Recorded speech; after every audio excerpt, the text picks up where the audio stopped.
Y'all, Caleb from Sportsman's Finest Archery. Today we are going to be talking about FOC, forward of center on your arrows. So what is FOC? FOC is the forward half the weight of your arrow.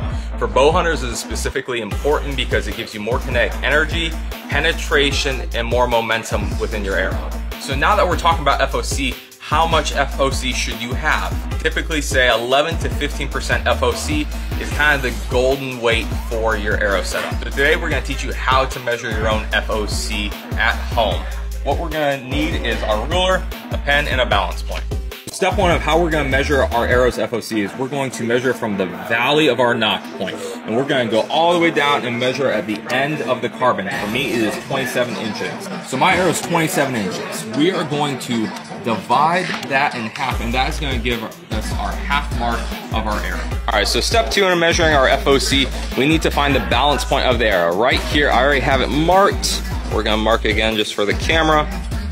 Right there, that is the balance point of my arrow. Now that we have our balance point of the arrow, we need to measure that. And for me, it is 17 and 7/16. We are going to subtract our halfway mark of the arrow from our balance point, which is going to be 17.4375, and that gives me 3.9375. So now we need to multiply this by 100, and we're going to divide that by our arrow's length, which is 27 inches.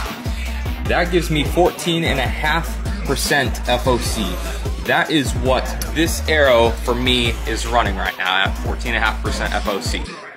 One thing to be aware of when we are talking about FOC is do not use the FOC calculator. The FOC formula is much more accurate.